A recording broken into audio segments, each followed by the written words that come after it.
Hello friends, geographer achiever channel में आपका स्वागत है। इस सीरीज में हम लोग आगे बढ़ते हैं और आज फिर से अर्थ के इंटीरियर स्टडी को कंटिन्यू करते हैं। इंटीरियर स्टडी मतलब पृथ्वी के अंदर के भागों का अध्ययन और उससे बनने वाले प्रश्नों को और कुछ समझने वाले चीजों को एनालाइज करते हुए हम लोग इस क्लास में देखेंगे।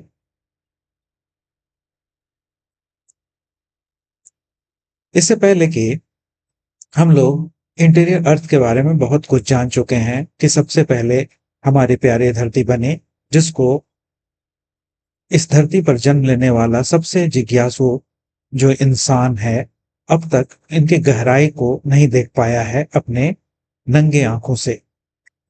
बहुत कुछ ये स्टडी अनुमान पर आश्रित है। हालांकि ये जिज्ञासु इंसान चांद पर पहुंच गया, पर फिर भी अभी तक मात्र इसकी गहराई में वो 12 किलोमीटर के ही अंदर तक अपने खुले आंखों से देख पाया। इंसान तो ठहरा जिज्ञासु प्रवृत्ति का। इसने इसके अंदर के अध्ययन के लिए बहुत सारे स्रोतों को ढूंढा, जिसमें दो मूल स्रोत नेचुरल और अननेचुरल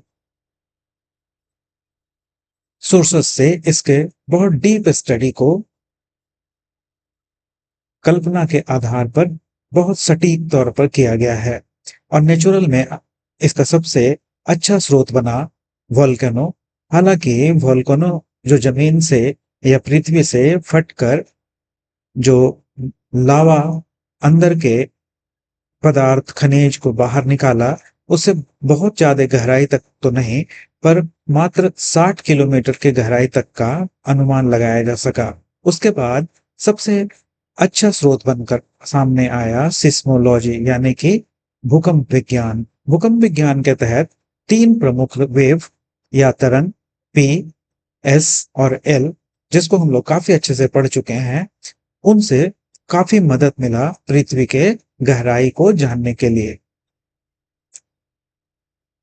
और दूसरा अननेचुरल मतलब अप्राकृतिक सोर्स के तौर पर सबसे पहला प्रमुख मिला इसको तापमान, दूसरा घनत्व और तीसरा प्रेशर। इस टॉपिक पे अभी भटकते नहीं है, नहीं तो हम लोग के जो ऑब्जेक्टिव प्रैक्टिस है उसमें हम लोग भटक जाएंगे और काफी ये वीडियो लंबा हो जाएगा, है ना।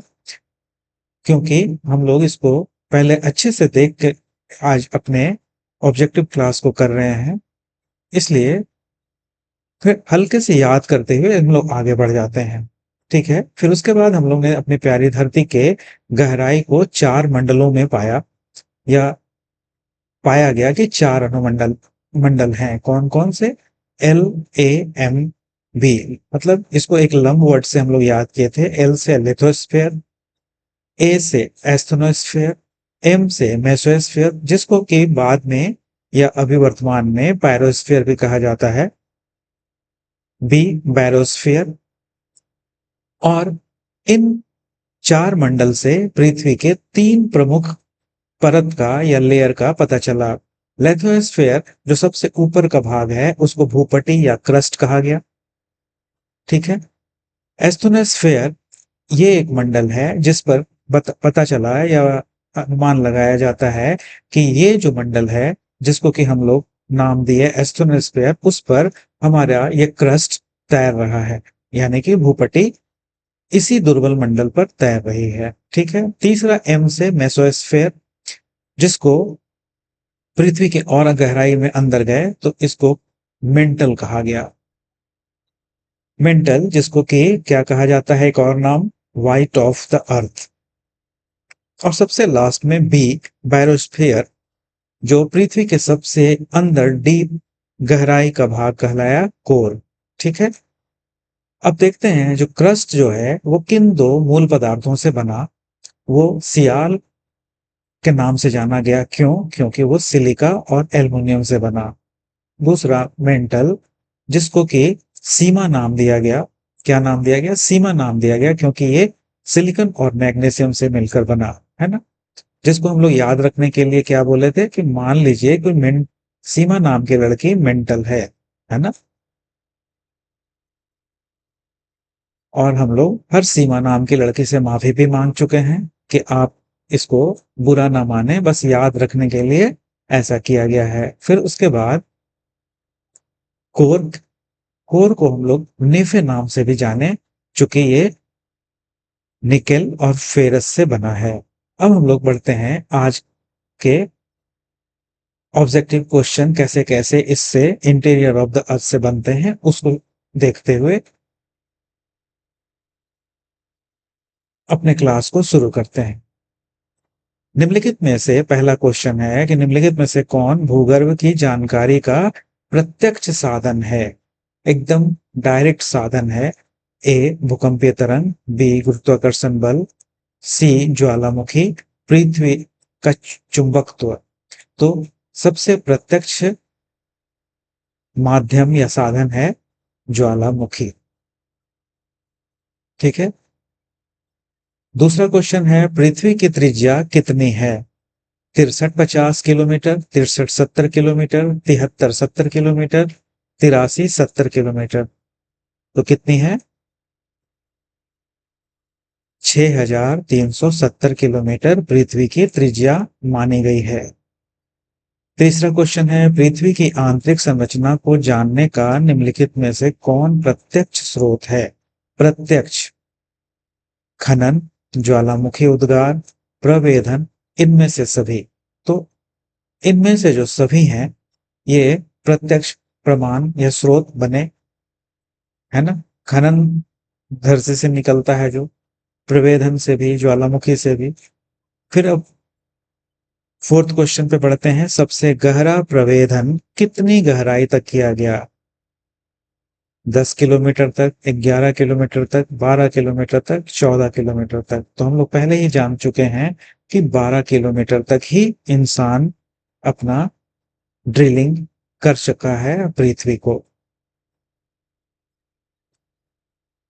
पांचवा क्वेश्चन है पृथ्वी की आंतरिक संरचना को जानने का निम्नलिखित में से कौन अप्रत्यक्ष अप्रत्यक्ष स्रोत है, मतलब छुपा हुआ स्रोत है। खनन, ज्वालामुखी तरंग, ज्वालामुखी या प्रवेधन।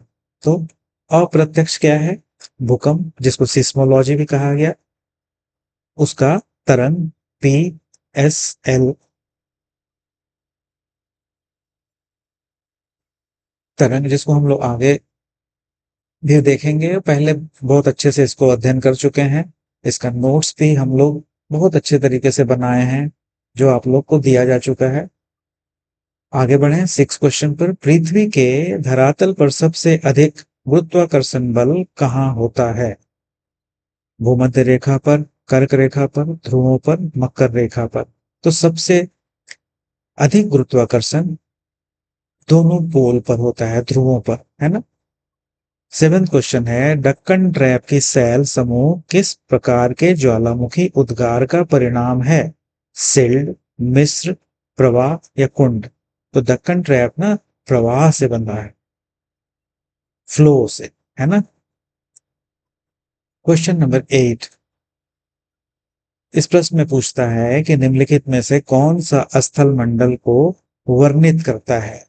ऊपरी व निचले मेंटल, भूपटल क्रोड, भूपटल व ऊपरी मेंटल, मेंटल व क्रोड। तो सबसे ऊपर में स्थल मंडल, जिसको लेथोस्फीयर भी कहा गया, कौन है?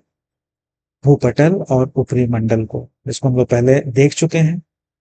निम्नलिखित में से नाइन्थ क्वेश्चन है कि निम्नलिखित में से कौन से भूकंप तरंगे चट्टानों में संकुचन व फैलाव करती है, मतलब चट्टान फैलता है, सिकुड़ता है। पी तरंग, एस तरंग, धरातलीय तरंग। उपयुक्त में से कोई नहीं। तो ऐसा कोई भी नहीं है जो कि अपक्षयन का काम करता है ना।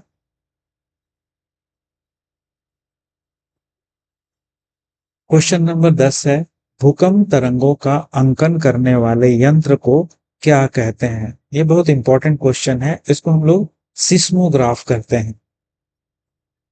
11th क्वेश्चन है निम्नलिखित में से कौन भूगर्भिक तरंगे हैं।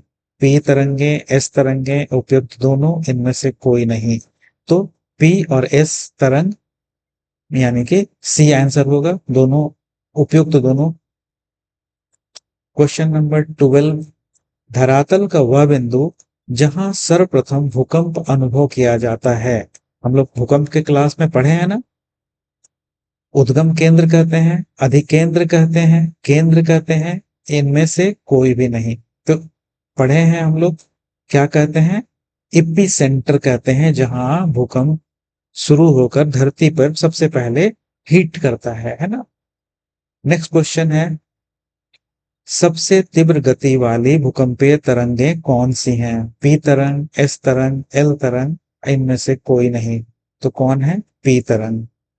इनमें से कौन सी तरंग तरल भाग में लुप्त हो जाती हैं? मतलब जहां लिक्विड मिलता है धरती के अंदर कोर में, वहां पर कहता है कि ऐसी कौन सी तरंग है जो लुप्त हो जाती हैं? पी तरंग, एल तरंग, एस तरंग, इनमें से कोई भी नहीं। एस तरंग जो है वो सॉलिड में यानी कि सिर्फ चलता है, और जहां लिक्विड भाग कोर है वहां पर ये गायब हो जाता है। इनमें से कौन सी तरंग सबसे अधिक विनाशकारी होती हैं? पी तरंगे, एस तरंगे, एल तरंगे, इनमें से सभी। तो सबसे विनाशकारी एल तरंगे हैं। यह भी यहाँ प्रश्न बनता है कि कौन सी तरंग जो है ना पृथ्वी के अंदर से सबसे पहले धरातल को, यह धरातल पर चलती हैं, ऐसा प्रश्न बनता है। तो एल तरंगे जो हैं वो धरातल पर चलती हैं, और धरातल पर चलने के चलते सबसे ज्यादा विनाशकारी होती हैं। और पी और एस जो है ना वो धरातल के अंदर इसका मार्क ज्यादा है। ठीक है, चलिए अगर याद नहीं आ रहा है तो इसको एक बार फिर से हमको जो हम लोग अपने नोट्स में देखे हैं रिटन हैंड राइटिंग में, उसको देख लेते हैं। देखिए, जब भूकंप के क्लास को कर रहे थे तो देखिए, फोकस सबसे पहले, जहां से भूकंप धरती के अंदर शुरू होता है उसको मूल या फोकस कहते हैं। क्लियर? और हम लोग का प्रश्न भी यहाँ पूछ रहा था कि जहां धरती पर सबसे पहले हिट करता है उस जगह को हम लोग क्या कहते हैं? इपी सेंटर कहते हैं, यानी कि अधिकेंद्र। देखिए ये क्रस्ट है ना, क्रस्ट के ऊपर जो सबसे पहले यहाँ हिट कर रहा है इस जगह पर, तो इसको क्या कहते हैं? EP centre. ठीक है, और हम लोग इस तीन वेव के बारे में बहुत अच्छे से डिटेल में पढ़े हैं। पी वेव जो है ना, जैसे कि पी से याद रखिएगा पैसा, पैसा जो है वो सब जगह चलता है पूरे भारत में। याद रखने के लिए कह रहे हैं कि पैसा जो है सब जगह चलता है, तो ये तरल में भी चलता है और ठोस में भी चलता है। तो पृथ्वी के पूरी संपूर्ण भाग में ये पी वेव चलता है। ठीक है, उसके बाद है एस वेव।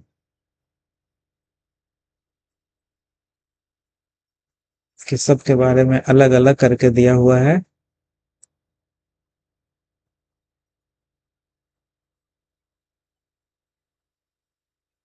ये रहा एस वेव के बारे में, इसको नोट डाउन कर लीजिएगा या फिर से देख लीजिएगा। ठीक है ना?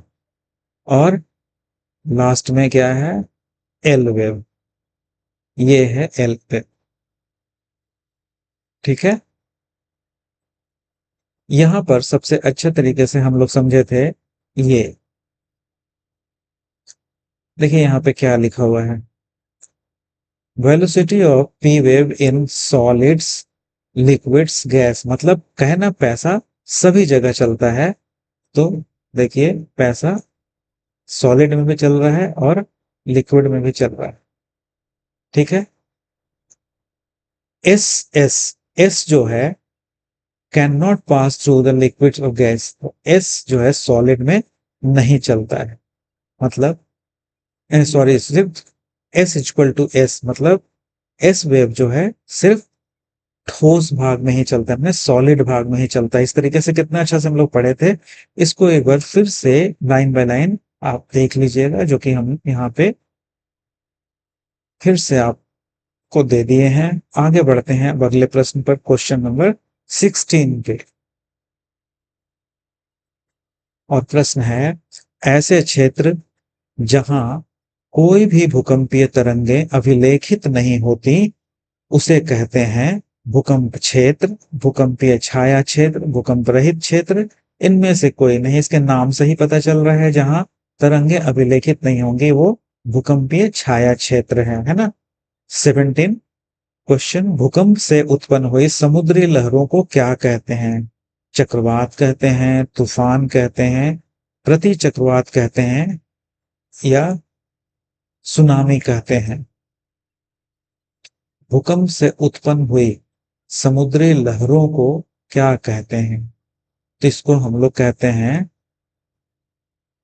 सुनामी। क्या कहते हैं? सुनामी कहते हैं। नेक्स्ट क्वेश्चन है, महासागरों के नीचे भूपट्टी की औसत मोटाई कितनी है? 3 किलोमीटर, 4 किलोमीटर, 5 किलोमीटर, या 7 किलोमीटर?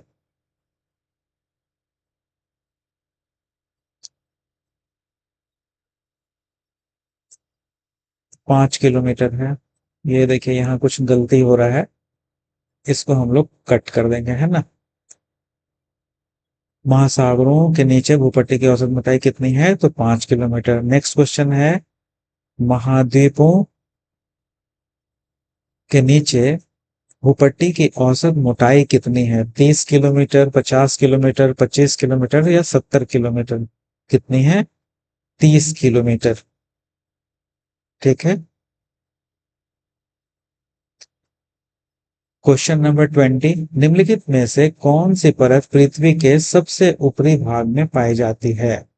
मेंटल, भूपटि, क्रोड, दुर्बलता। तो ये तो हम लोग पढ़े ही, इसको हम लोग क्या करते हैं? क्रस्ट कहते हैं या लिथोस्फीयर कहते हैं। ठीक है। मंडल के तौर पर लिथोस्फीयर और अस्तर के तौर पर भूपटि या क्रस्ट कहते हैं। क्वेश्चन नंबर 21 है, निम्न में से किन दो परतों से मिलकर स्थल मंडल बना है? भूपटि एवं मेंटल का ऊपरी भाग, मेंटल का ऊपरी और निचला भाग, मेंटल का निचला भाग और क्रोड का ऊपरी भाग, या इनमें से कोई भी नहीं? तो स्थल मंडल सबसे ऊपर है और वो भूपट्टी एवं मेंटल का ऊपरी भाग है, जो कि हम लोग शुरू में ही अपने डायग्राम में देख चुके हैं। 22 है, मेंटल का विस्तार कितनी गहराई तक हुआ है? तो 400 किलोमीटर तक, 2900 किलोमीटर तक, 5150 किलोमीटर तक, 6370 किलोमीटर तक। किसका विस्तार पूछ रहा है? मेंटल का। तो ये 2900 किलोमीटर तक है। चलिए, याद नहीं आ रहा है तो इसको एक बार फिर देख लेते हैं हम लोग। पहला क्वेश्चन कह रहा है लिथोस्फीयर माने भूपटि, क्रस्ट, है ना। तो देखिए यहाँ पे एकदम क्लियर है कि क्रस्ट जो है, क्रस्ट और मेंटल के बीच में ये लिथोस्फीयर है, मतलब कि स्थल मंडल। क्लियर। फिर दूसरा प्रश्न है कि मेंटल की गहराई कितनी है? 2900 किलोमीटर, यही ना प्रश्न था। ये मेंटल का विस्तार कितने तक है? 2900 किलोमीटर तक। और ये तीसरा क्वेश्चन था, भूपटि एवं मेंटल का ऊपरी भाग क्या कहलाता है? लिथोस्फीयर कहलाता है। क्लियर। ये रहा। आगे बढ़े। आगे बढ़ने से पहले हम लोग जो डिसकंटिन्यूटी को पढ़े थे, उससे जो बनने वाले प्रश्न हैं उसको फिर से याद कर लेते हैं कि धरती के अंदर में 5 डिसकंटिन्यूटी को बताया गया है। कितने? 5 डिसकंटिन्यूटी को बताया गया। इसको बहुत विस्तार से हम लोग पढ़ चुके हैं। एक बार फिर से याद कर लेने के लिए हम यहाँ पर आप लोगों के साथ इसको शेयर कर रहे हैं। अपर क्रस्ट और लोअर क्रस्ट को हम लोग क्या नाम दिए हैं? इनको कोनो रोड नाम दिए हैं, कोनार्ड जिसको कहते हैं, है ना। क्या कहते हैं? अपर क्रस्ट और लोअर क्रस्ट को ऊपरी भूपट्टी और निचली भूपट्टी को कोनो रोड कहते हैं। ठीक है। अब दूसरा, मोहो कहते हैं किसको? लोअर क्रस्ट और अपर क्रस्ट के बीच वाले डिसकंटिन्यूटी को। फिर हम लोग रेपती कहते हैं अपर मेंटल और लोअर मेंटल के मध्य वाले भाग को। इसको नोट डाउन कर लीजिएगा, यहां से बहुत प्रश्न बनेगा। गुटेनबर्ग, लोअर मेंटल और कोर। कभी कभी ऐसे भी डायरेक्टली पूछता है कोर और मेंटल के बीच में कौन सा डिसकंटिन्यूटी है? तो कौन सा डिसकंटिन्यूटी है? तो गुटेनबर्ग है ना। उसी तरीके से सबसे लास्ट में क्या है, आउटर कोर और कोर के मध्य में लेमन, क्या, लेमन, याद रखेंगे इसको। अब आगे बढ़ते हैं, देखिएगा इससे ही संबंधित हम लोग को क्वेश्चन आगे मिलने वाला है। मोह असांतत्य यानी कि डिसकंटिन्यूटी किन दो परतों की सीमा को कहते हैं। तो देखिए मोह हम लोग कहाँ देखे थे अभी, यहाँ लोअर क्रस्ट और अपर मेंटल, तो मेंटल और क्रस्ट के बीच में वाले भाग को क्या कहते हैं, मेंटल कहते हैं, ए मोहो कहते हैं, मोहो डिसकंटिन्यूटी। तो इसमें यह रहा भूपट्टी और मेंटल, मेंटल और क्रोड, क्रोड तो एकदम अंतर है, ये नहीं होगा। बाह्य क्रोड और आंतरिक क्रोड, और इनमें से कोई नहीं, तो इसका आंसर होगा भूपट्टी और मेंटल। फिर से एक बार बैक करके आप ऐसे देख लीजिएगा, भूपट्टी है ना, और मेंटल के बीच में क्या है, लोअर क्रस्ट, माने ये लोअर क्रस्ट क्या है, नीचे वाला भूपट्टी, और मेंटल के बीच में क्या है, मोहो है। तो यही प्रश्न है हम लोग का है, भूपट्टी और मेंटल के बीच में मोहो डिसकंटिन्यूटी है। अब गुटेनबर्ग बोल रहा है, तो पहले बार पीछे जाकर देख लीजिए, गुटेनबर्ग कहाँ है, यहाँ है, मेंटल और कोर के बीच में। तो देखिए यही प्रश्न पूछ रहा है कि गुटेनबर्ग मेंटल और क्रोड के बीच में है। उसी तरीके से क्रोड किन दो भारी पदार्थों से मिलकर बना है। अब पूछता है कि जो कोर है ना या क्रोड, वो किन दो पदार्थों से बना है। इसको हम लोग बहुत शुरू में ही देख लिए कि ये निकेल और लोहा से बना है। ठीक है, आगे बढ़ते हैं 26 में, पृथ्वी की सबसे आंतरिक परत कौन सी है। तो शुरू में ही हम लोग देख लिए हैं, भूपटल तो सबसे ऊपर है, उसके बाद मेंटल है, तो सबसे आंतरिक में है क्रोड, उसके बाद आंतरिक क्रोड, इंटरनल क्रोड कहते हैं, जो है इनर क्रोड कहते हैं। क्वेश्चन नंबर 27 है, बाह्य क्रोड किस अवस्था में है, ठोस अवस्था में है, गैसीय अवस्था में है, तरल अवस्था में है। तो ये भी हम लोग जानते हैं कि बाह्य क्रोड क्या है, तरल अवस्था में है, और आंतरिक क्रोड ठोस अवस्था में है।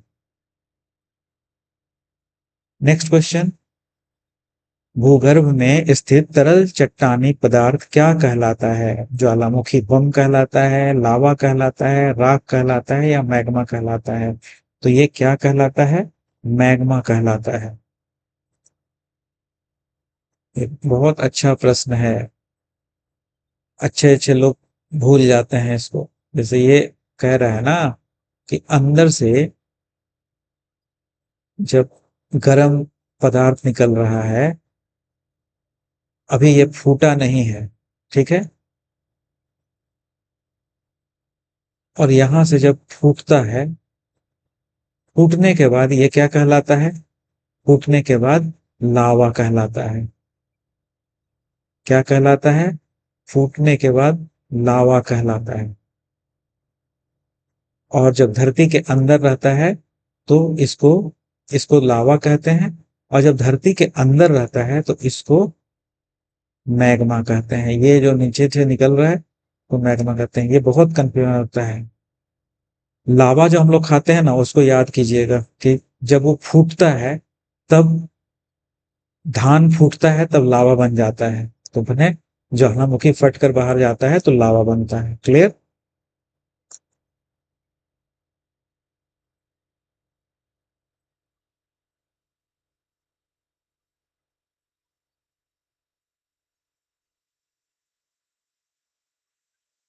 निम्नलिखित में से कौन अंतर्वेधी आकृतियां हैं, बैथोलेट, सेल, डाइक, इनमें से सभी, तो इस सभी है।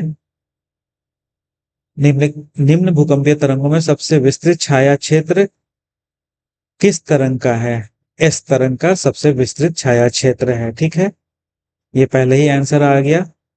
आगे बढ़ते हैं हम लोग, निम्नलिखित में से किन भूकंपीय तरंगों का छाया क्षेत्र 105 डिग्री से 145 डिग्री तक है। पी तरंगों का, एस तरंगों का, पी एवं एस तरंगों का, इनमें से कोई नहीं। तो ये बहुत इंपॉर्टेंट क्वेश्चन है। पी और एस तरंगों का ये माप को याद रखना है। 105 डिग्री से 145 डिग्री तक छाया क्षेत्र बनता है।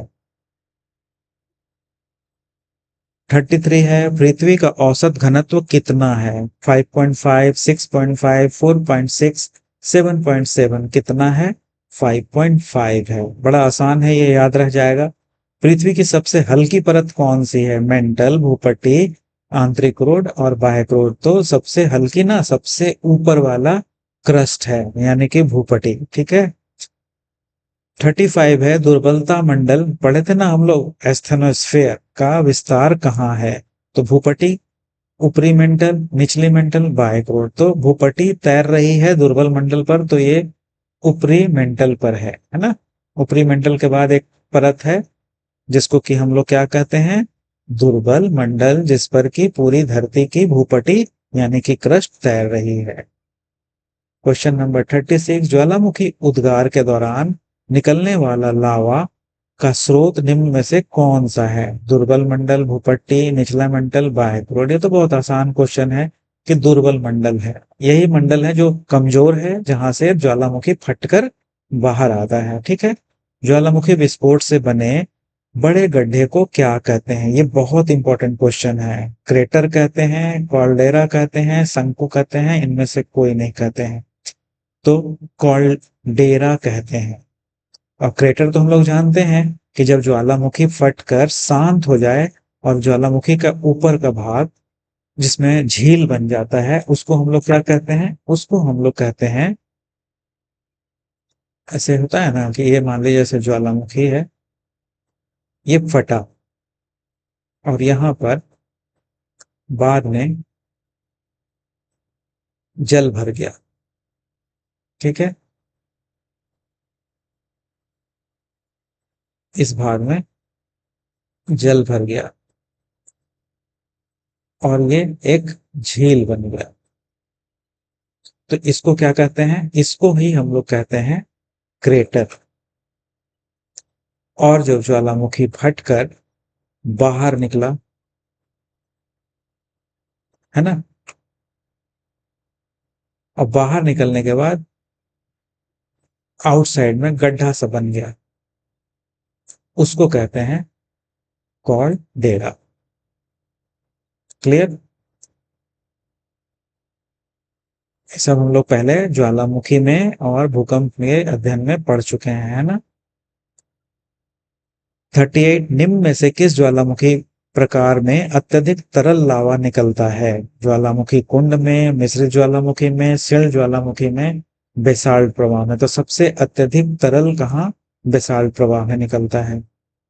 अगला क्वेश्चन है, हम लोग देखते हैं 39, ज्वालामुखी उद्गार से निकले लावा के ठंडा होने से निम्न में से कौन सी चट्टान बनती है? परतदार चट्टान बनती है, रूपांतरित चट्टानी बनती है, आग चट्टान यानी कि आग्नेय चट्टान बनती है, ज्वालामुखी चट्टान बनती है। तो कौन सी चट्टान बनती है? ज्वालामुखी आग से संबंध है तो आग्नेय चट्टान बनती है। लास्ट क्वेश्चन है, भूगर्भ में मैग्मा का जमाव जब तस्तरी के आकार में होता है तो उसे क्या कहा जाता है? Laccolith, lopolith, phacolith, dyke. तो क्या कहते हैं? लेपोलिथ कहते हैं। अब बोलिएगा सर तो ये याद नहीं आ रहा है, तो चलिए थोड़ा याद करते हैं हम लोग इसको।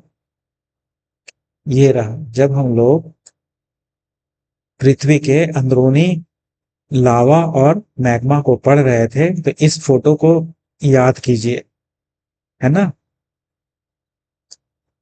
इस फोटो में ये जो ऐसा ब्लैकिश में दिख रहा है, ये क्या है? धरती के अंदर निकलने के क्रम में जब ज्वालामुखी बाहर आ रहा है या ज्वाला गर्म लावा बाहर निकलने की कोशिश कर रहा है, तो पृथ्वी के अंदर में जो ये काला काला जो चिक रहा है ना, ये जम जम गया, बाहर निकल नहीं पाया। ये देखिए यहाँ ज्वालामुखी फटता, कहाँ? यहाँ ज्वालामुखी फटता, निकलने से पहले इस अलग अलग आकृति में जम गया, उसी को अलग अलग नाम दिया गया, है ना। उसी को अलग अलग नाम दिया गया, जिसमें कि क्वेश्चन पूछ रहा है लोपोलिथ, है ना। ये देखिए तस्तरी के आकार में दिख रहा है ना। तो इसको याद रखिएगा, लोकोलिथ और लोपोलिथ, ये दो वर्ड हुआ, लोकोलिथ और लोपोलिथ। इसको हम कैसे बताए थे याद रखने के लिए? कुछ याद आ रहा है? लोक से क्या होता है? लोक माने लौकना, दिखना। इस लौक से मतलब होता है दिखाई देना। भोजपुरी में बोलते हैं ना कि लौकता, दिखाई देता। तो कोई चीज अगर ऐसे ऊपर आ रहा है, ऊपर का भाग है, माने यहाँ से निकल कर ऊपर आया तो लौकन। ऐसे याद रखने के लिए क्या कीजिएगा कि ये अगर समतल भाग है और ये ऊपर आ गया, माने लौकिक दिखाई दे रहा है, तो इस तरीके की आकृति लौकिक। और जो लो मतलब जो ये स्थल भाग से स्थल भाग से मान लीजिए एक समतल भाग से, स्थल नहीं बोलेंगे, अंदर की तरफ जम गया आकृति, माने इस तरीके से, तो इसको क्या कहेंगे? लोप। लोप से लोपोलिथ। ठीक है, तो वही लोपोलिथ हो गया। ये वाली आकृति दिख रहा है ना? अब स्ट्राइक, ये देखिए, ये हॉरिजेंटल भाग में जो फैल गया उसको हम लोग नाम दिए स्ट्राइक। इस तरीके से फैल के, ठीक है। उसी तरीके से जो सबसे नीचे का भाग है इसको कहे बैथोलिथ। ठीक है, इस आकृति में देखिए, ऐसे टेढ़ा आकृति में लो काला जो जम गया लावा निकलने से पहले, मैग्मा, उसको कहे डाइक, टेढ़ा, है ना? एकदम जब सीधा ऐसे सिलवट लोढ़ा जैसे होता है ना, सिलवट, तो देखिए सील, याद आ रहा है कुछ? और ये एड़ा टेढ़ा ऊबड़ खाबड़, तो इसको कहेंगे स्टैक। देखिए कितना सारा चीज बता दिए। इसको थोड़ा हम सबको साफ करके हम बता देते हैं। देखिए लोपोलिथ हो गया, जो नीचे जा रहा है लोपो, जो दिखने जैसा हो जाए ऊपर उठ जाएगा लोको, जो लौका, है ना? उसी तरीके से देखिए आगे क्या है, स्ट्राइक, हॉरिजेंटल, सबसे नीचे वाले को लोपोलिथ, ये बैथोलिथ। इस तरीके से जो आकृति है उसको डाइक।